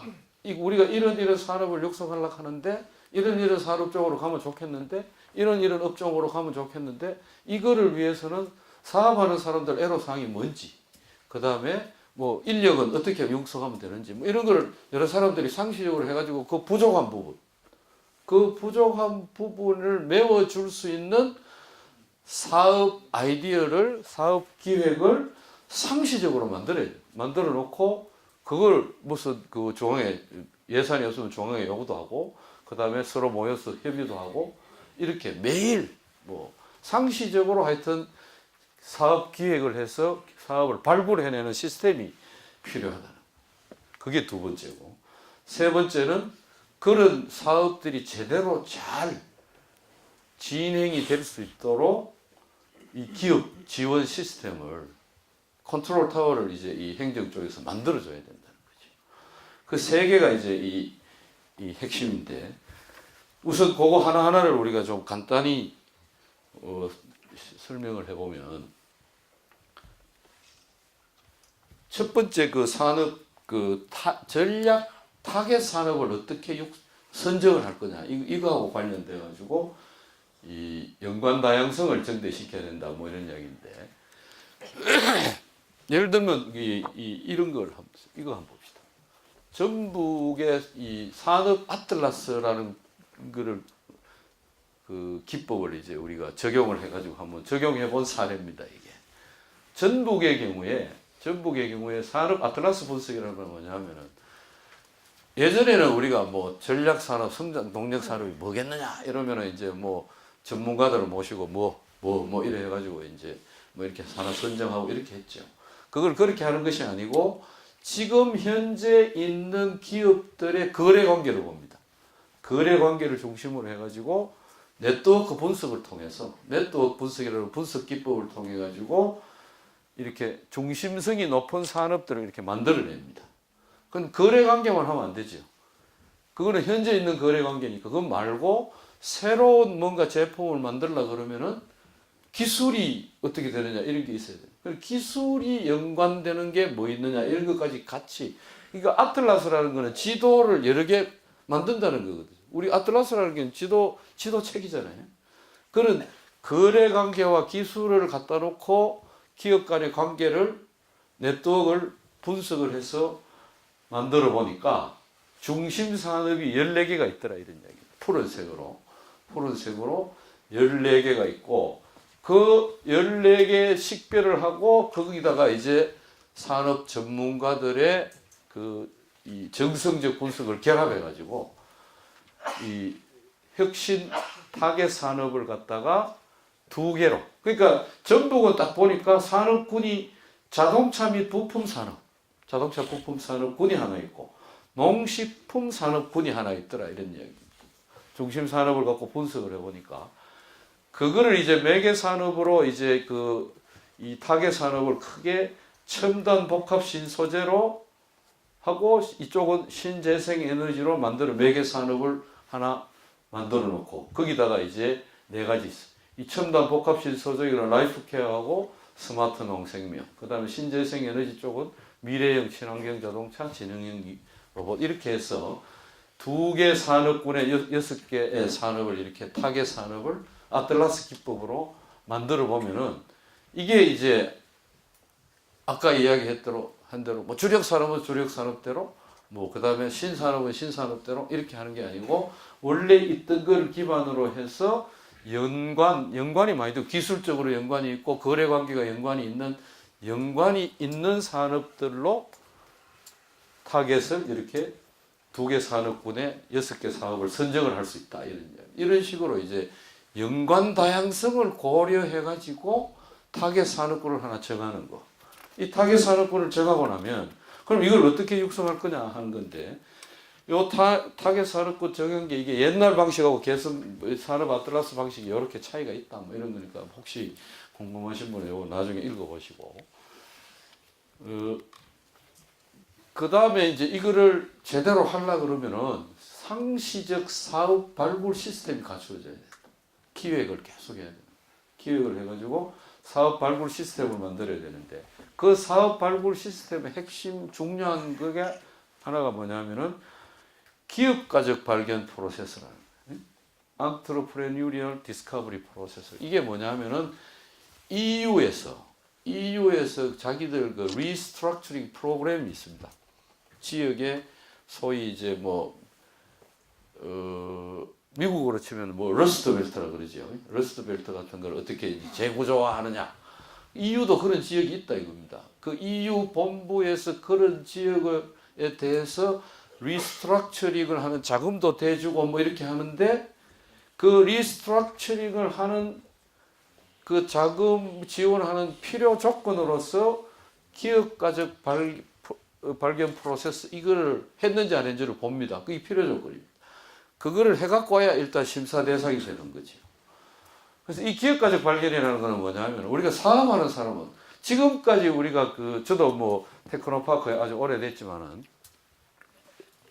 테크노파크에서 한 2년 있어보고 그 다음에 대구시나 이쪽에 가서 이제 회의도 해보고 이렇게 하지만 그 사업들이라는 게 전문가 몇몇이서 해가지고 이렇게 해보자 이렇게 해서 그냥 사업이 나오는 거 아닙니까? 근데 그렇게 하면 사업이 실제로 실패하는 거죠. 사업가가 사업하듯이 이걸 사업을 발견해야 된다. 기업이 사업 비즈니스 모델을 비즈니스 기획을 하듯이 이걸 만들어야 돼요. 우선 제일 중요한 게 뭐겠습니까? 제일 중요한 게 이거 하면 누가 사갈 사람 있나? 시장이 제일 중요할 거 아니에요. 시장을 고려해야 돼. 시장을 보고 나면 이거 만들면 뭐가 되겠네. 그러면 그 다음부터는 이거 만들 수 있나를 볼 거 아닙니까? 뭘 만들려 그러면은 재료부터 해가지고 부품 이런 게 있어야 될 거고 기술이 있나 봐야 될 거고 그 다음에 판매할 때 어떻게 판매하면 수출은 되나 이런 것도 다 봐야 될 거 아니에요. 그런 거를 잘 봐가지고 그러면 우리가 아까 아틀라스 기법으로 혹은 연관 다양성이 있는 어떤 타겟 산업을 봤다면은 그 타겟 산업을 갖다 놓고 그 중에서 그럼 어떤 비즈니스를 할 거냐. 이 비즈니스를 할 때 그러면 우리 지역이 모자라는 게 뭐고? 그 모자라는 거 그러면 그거를 어떻게 채울 거냐 하는 거를 사업화 시키는 거지. 그 모자라는 거 채우는 거를 사업화를 할 때 이쪽에 돈이 없으면 중앙정부의 지원 요청을 해서 돈을 받고 그럼 이렇게 하면 일자리가 창출이 되고 이렇게 한다. 지금 최근에 아마 상생형 일자리 사업 이런 게 지금 아마 설명을 하고 제가 다니는 걸로 알고 있는데요. 광주형 일자리 해가지고 그게 한번 그래도 이제 일단은 합의를 보고 성공을 했다 이렇게 보고 이제 그런 거를 지역별로 확대시켜 보자. 이게 지금 정부의 아이디어입니다. 그래서 아마 올해 추경에 그게 한 몇십억 들어갈 거고 내년에도 아마 그 예산을 넣을 겁니다. 넣을 건데 어쨌든 그런 일자리 사업 이런 것도 이 상시적 사업 발굴을 통해서 그러니까 광주에서는 노사가 타협하고 대기업이 들어가고 이게 핵심인데 꼭 그런 모델이 필요 없다 이거지. 중소기업들끼리 모여서 부족한 부분을 맞추고 애로사항 예를 들어 노사 문제가 애로사항이 있다든지 아니면은 인력이 문제가 있으면 인력 양성에 대해서 이런 식으로 다양한 아이디어의 일자리 상생형 일자리 창출 아이디어를 만들어라는 거예요. 여기서 만들어 가지고 계속해서 그런 아이디어라는 게 조그만 것도 있고 큰 것도 있고 다 있을 텐데 그런 거를 상시적으로 계속 이걸 해가지고 기획을 해서 이 발굴을 하면 그 발굴에 대해 가지고 이제 이 지원 시스템이 마련해야 되겠죠. 이게 바로 이제 소위 이제 행정하시는 분들이 해야 될 이 플랫폼을 딱 만들어 가지고 있다가 기획돼 가지고 기획은 민간 부문하고 이제 이쪽에 공무원하고 다 같이 할 수도 있습니다. 기획을 해가 올라오면은 그거를 실행을 해주려고 그러면은 실제로 다양한 뭔가를 지원을 해줘야 될 거 아니에요. 그 지원 플랫폼을 만들어 가지고 이 대학이나 연구기관이나 비즈니스 이런 거하고 그러니까 대학이나 연구기관은 기술적으로 지원을 해주는 거죠. 그 다음에 경영 컨설팅도 해줄 수 있고 그뿐만 아니고 민간 비즈니스 서비스가 많습니다. 예를 들면 하드웨어 액셀러레이터라든지 이런 요즘 그런 컨설팅 기업들이 많죠. 그러니까 중요한 거는 지식 연계하는 거하고 지식 생태계하고 비즈니스 생태계하고 연결을 시켜주는 거. 이게 산학협동이죠. 일종의 산학연관. 그거 하나 하고 그 다음에 요 플랫폼을 중심으로 해서 민간의 비즈니스 서비스 해주는 사업, 컨설팅 기업들하고 이런 그 대기업, 중소기업, 스타트업들 이런 사람들하고 연계시켜주는 일을 하는. 그러니까 아까 타겟 산업이 선정이 되고 거기에서 어떤 일을 해보자 하고 사업 기획이 올라오면은 그게 사업 기획이 올라오고 그게 선정이 됐다면은 그 사업 기획이 제대로 실행이 될 수 있도록 이게 중앙 컨트롤 타워나 뭐 그걸 우리가 이 컨트롤 타워라고 하는 게 전부 다 이게 뭐 지시하고 이행하고 이렇게 생각하는데 그러면 안 됩니다. 요즘은 그러면 안 되고 그게 이제 수평적인 사회가 연결이 돼야 돼요. 플랫폼 사회에서는 서로 연결을 시켜줘 가지고 그 연결된 사람들끼리 아이디어가 결합이 돼서 일을 하도록 만들어줘야 되고 결국 정부나 혹은 지방정부가 해야 될 일은 바로 이 플랫폼을 잘 만들어 가지고 그런 일들이 잘 돌아갈 수 있도록 지원을 해주는 거예요. 지원.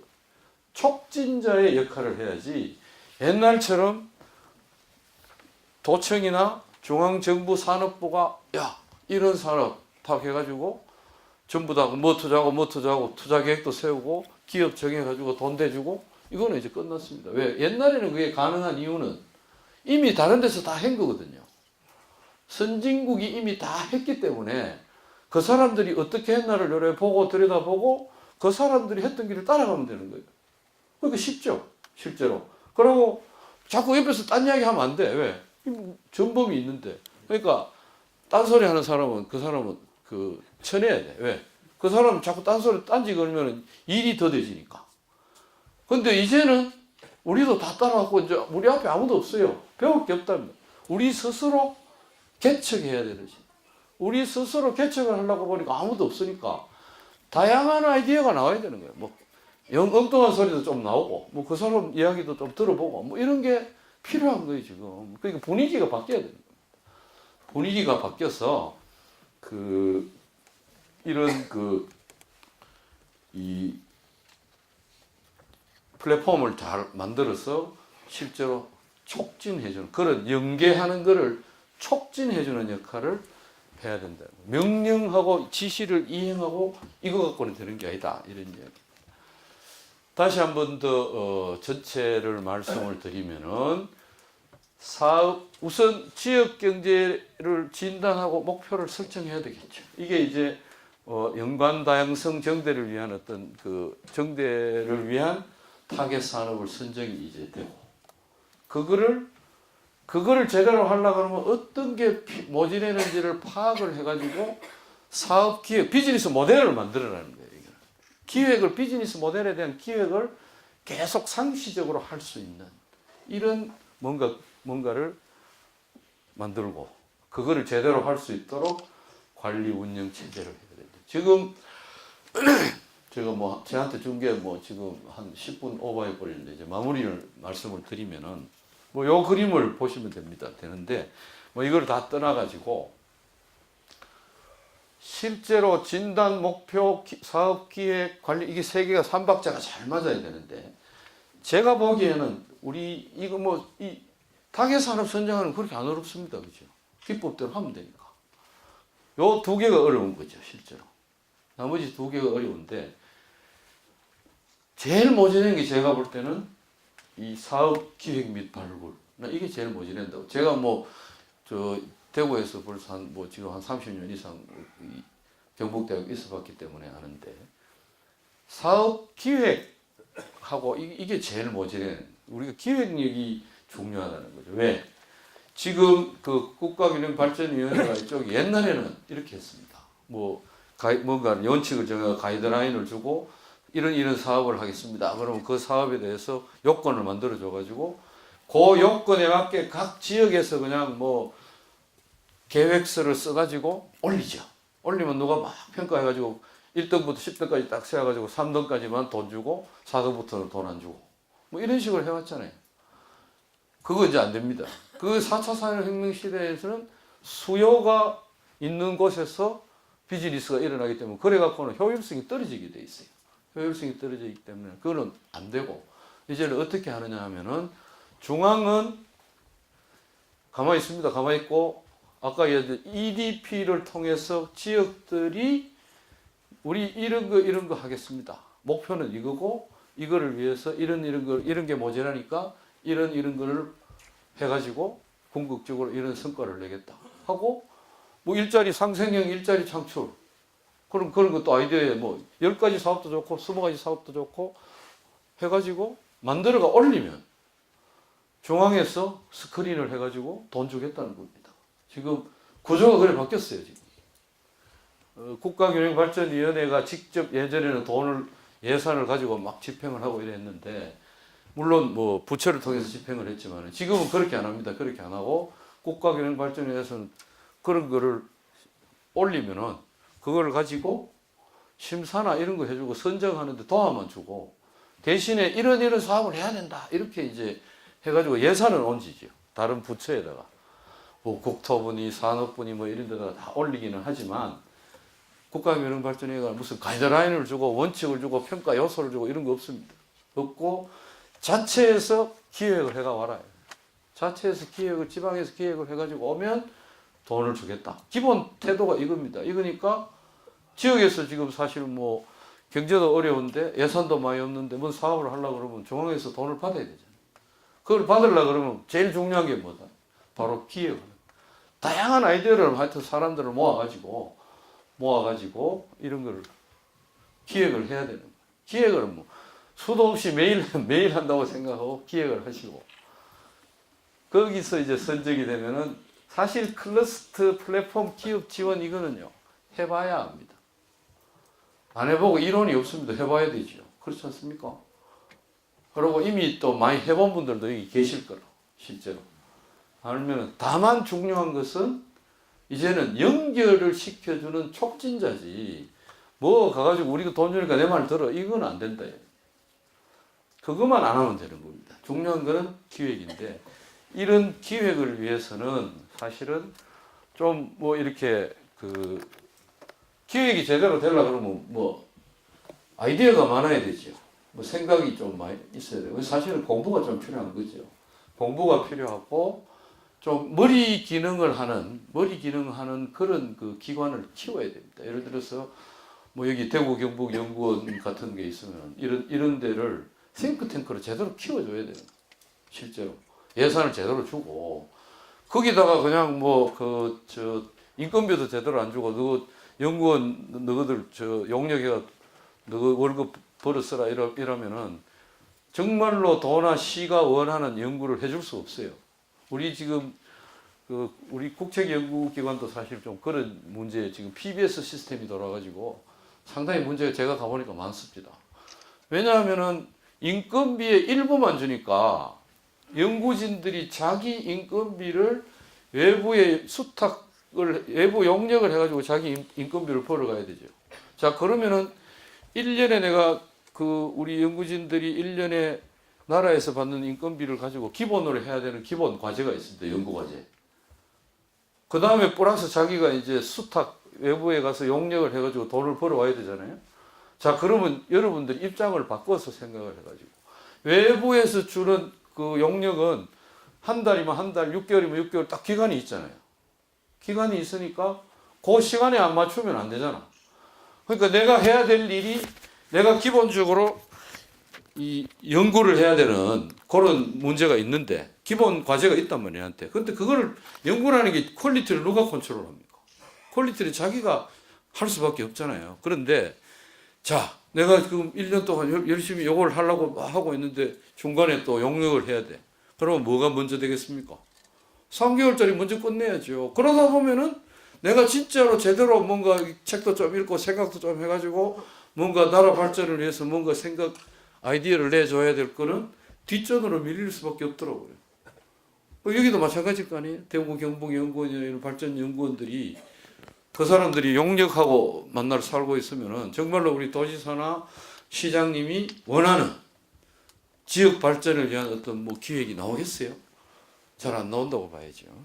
뭐 그렇게 우리가 생각해보면 이 기획을 굉장히 중요시 하려고 그러면은 우리 여기서 근무하시는 분들도 그렇고 모두 공부도 열심히 해야 됩니다. 사실은 책도 좀 읽고 아니면은 뭐 전문가들을 불러가지고 뭐 아침에 이래 오시면은 굉장히 피곤하시긴 하겠지만 뭐 저는 별로 전문가는 아닙니다만은 그 기술자들도 와가지고 그러면은 비즈니스 하다가 성공한 사람들, 실패한 사람들을 불러가지고 한번 들어봐야 돼요. 들어봐가지고 뭐가 애로사항이냐, 그걸 뭐 우리가 어떻게 하면 이걸 해소해 주겠냐 이런 거를 들어봐야 된다. 대화도 자꾸 많이 해보고 이런 식으로 노력하는 게 중요할 것 같다 이런 생각이 듭니다. 고맙습니다.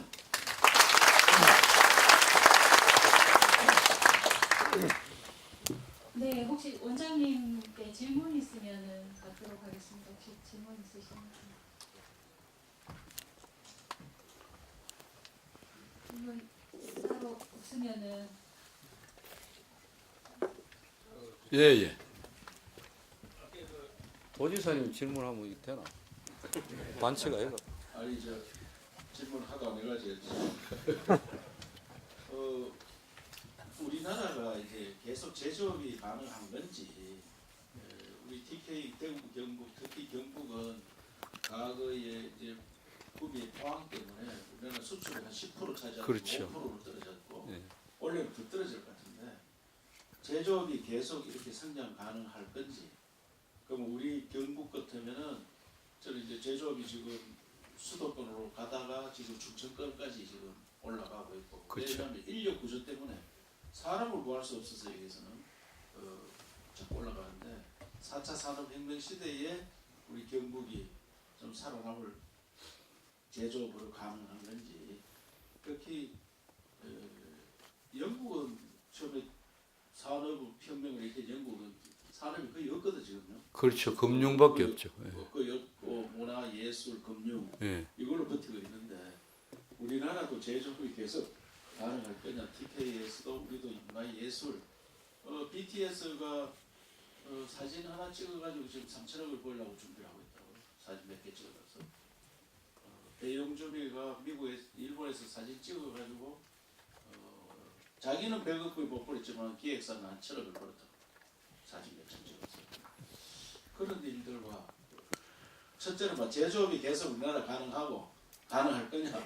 우리 TK는 어떻게 제조업 분야가 지금 굉장히 어려워졌는데 문화예술 쪽에 이건 어떻게 했는지 간단하게 보면 답변 좀 해주세요. 예, 굉장히 어려운 질문이신데 사실 그 보는 관점에 따라서 다를 수 있다고 봅니다. 근데 저는 그 제조업으로 가야 된다고 생각합니다. 제조가 결여돼 있는 그러니까 미국도 마찬가지고 미국도 지금 그 결국은 그 제조업에 중점을 둬 가지고 지금 가고 있거든요. 미국이 사실 금융은 뭐 국제 금융 자본은 다 미국 거라고 볼 수 있고 그 런던은 금융 시장의 어떤 중심지이기 때문에 그거 갖고 먹고 사는 거고. 근데 우리 같은 경우에 제조업에서 계속 승부를 봐야 되지 않을까 저는 이렇게 생각하고 그다음에 그 제조가 결국은 서비스는 제조에서부터 파생되는 거기 때문에 중요하다고 생각하고 뭐 우리도 여기도 마찬가지 아닐까요? 경북 지역도 지금 있던 거를 그 어떻게 거기서부터 출발을 해야지 그거 싹 없애고 그냥 새로 가기는 쉽지 않죠. 예를 들면은 패션이라는 게 지금 뭐 밀라노 프로젝트 이래 가지고 대구가 패션으로 간다는 거 뭐 얼마나 이야기를 했습니까? 그 패션이라는 게 문화거든요. 그게 쉽지 않죠. 근데 사실 우리나라가 중국 때문에 지금 이제 좀 주력 제조업의 경쟁력이 중국이 사실은 우리가 생각한 것보다 훨씬 너무 빨리 따라와 가지고 그래가 지금 좀 고전을 하는 겁니다. 근데 지금도 중국 물건하고 우리나라 물건하고 갖다 대면은 뭐 우리 저 부지사님 뭐 다 삼성전자에 계셔서 다 잘 아시겠지만은 물건이 게임이 안 됩니다. 물건은 다만 뭐가 문제냐? 가성비가 문제죠. 중국 애들이 만든 것도 물건이 좀 시원찮기는 하지만 쓸만하다 이거예요. 값싸니까 쓰는 거죠. 근데 그 친구들은 워낙 덩치가 크다 보니까 샤오미 같은 게 처음에 만든 거 이거는 완전히 뭐 물건도 아닌 것 같은 게 만들어 가지고 나중에 보니까 이게 거의 뭐 삼성같이 이제 따라온다. 왜냐하면은 그 서울대학에 지금 그 기술특보 하시는 뭐 누구 이름 내가 갑자기 생각이 안 나는데 그 축적의 시간이라는 책이 있습니다. 기술 축적하고 하는 그냥 뭐 메시지가 딱 두 개인데 뭔가 기술을 제대로 뭘 하려면 개념 설계를 할 수 있는 역량이 있어야 되고 개념 설계를 할 수 있는 역량이 되려 그러면은 축적을 할 수 있는 실패를 해가지고 축적할 수 있는 시간이 필요하다. 근데 중국은 어떻게 됐냐? 중국은 시간을 공간으로 그러니까 많은 지역에서 여러 번 실패를 같이 동시에 해보니까 시간을 공간으로 단축을 시켰다. 이렇게 주장하는 게 그 사람 책 두 권의 핵심 메시지인데 실제로 뭐 중국이 그만큼 샤오미가 우리가 생각보다 빨리 따라온 게 워낙 넓으니까 여기도 해보고 저기도 해보고 이러니까 금방 따라와 버린 거예요. 그런데 그래도 실제로 퀄리티 면에서는 엄청난 차이가 있습니다. 지금도. 물론 뭐 화웨이나 이런 거는 좀 이야기가 다르지만 그리고 뭐 중국이 지금 아까 BAT라고 해서 바이두 뭐 알리바바 뭐 이런 이야기 지금 텐센트 이야기했죠. 바이두 같은 거 우리나라 네이버 아닙니까? 그 나라에서 구글 같은 거를 중국 정부가 구글 도로도로 그대로 놔뒀으면 바이두 못 큽니다. 구글 검색하지 누가 바이두 쓰겠어요.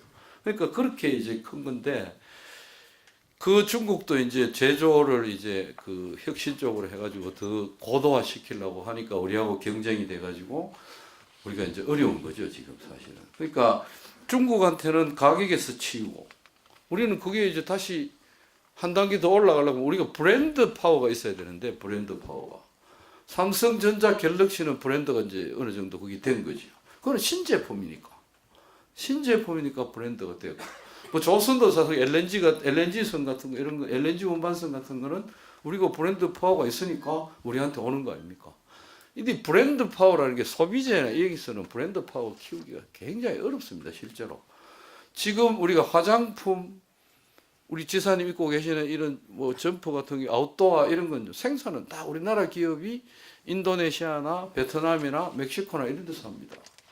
우리나라가 지금 화장품도 한국 콜마 같은 데서 전 세계 브랜드 제품을 다 만듭니다. 실제로 한 공장에서 브랜드 제품을 다 만들어요. 예를 들어서 한세 시럽 베트남 공장에 가면은 한 공장에서 여러 가지 브랜드를 동시에 나오거든요. 우리 학생들 거기 가서 결합을 한번 시키고 나면은 다음부터는 뭐 아디다스니 뭐니 구별 안 하고 입으려고 합니다. 왜? 한 공장에서 바로 만드니까. 그만큼 ODM 제조 기술 우리가 있습니다. 있는데 이제 그거를 브랜드가 없기 때문에 그 가격을 못 받아내는 거죠. 그게 우리가 이제 근데 앞으로 이 4차 산업혁명 기술을 응용을 해가지고 신제품들이 나오고 새로운 비즈니스 모델이 나오면은 그런 브랜드 지금 갤럭시가 사실은 삼성도 예전에 90년대 중후반까지만 해도 90년대 말까지만 해도 사실은 삼성 그 TV나 뭐 전자제품 저 미국에 가면은 저 뒤에 있었잖아요. 그때 우리 외국에 1년 갔던 뭐 교수들이나 이런 사람들 미국 가면 사가오는 물건이 두 개입니다. 하나는 소니 큰 TV. 그 다음에 냉장고 큰 거 있잖아요. 양문으로 여는 건가 뭐 그 두 개 사오는데 그게 98년까지도 그랬다고요. 근데 2000년대 조금 지나가지고 TV가 아날로그에서 디지털로 바뀌면서 확 바뀌어버렸죠. 그 다음에 삼성이 브랜드 네임이 확 올라간 거는 사실 휴대폰 때문에 그런 거예요. 휴대폰에서 처음부터 하이엔드 제품으로 들어가가지고 삼성폰, 뭐 그때 2000년대 초반만 해도 중국에 가면은 중국 애들이 삼성 그 폰 애니콜, 그때는 애니콜입니다. 그게 뭐 그 갤럭시가 아니야. 애니콜 맞죠? 애니콜 하나 가지는 게 자기 뭐 젊은 애들 소원이라고 그랬어요. 그러니까 그거는 세상에 없던 제품이 처음 나온 거잖아요. 처음 나와서 하이엔드 제품으로 탁 들어가니까 삼성이 제일 고급품으로 인식이 되고 있고 실제로 동구권에 그 소련이나 뭐 이런 동구권에 가면 우리나라 LG나 삼성 제품, 전자 제품들이 고급 제품으로 치죠. 하이엔드 제품으로 들어가 있었습니다. 그게 실제로 그 브랜드라는 게 그런 의미가 있는데 그런 앞으로 4차 산업혁명이 되면서 또 새로운 비즈니스 모델이 나오고 새로운 제품이 나오게 되면은 거기서 우리가 잘 활용을 하면 뭐 브랜드 네임도 쉽게 구축할 수 있지 않을까 뭐 저는 그렇게 생각하고 문화 쪽에 사실은 지금 뭐 한류 때문에 근데 그게 쉽지 않은 산업이죠 사실은 제조업에 비하면 훨씬 어렵습니다 문화산업.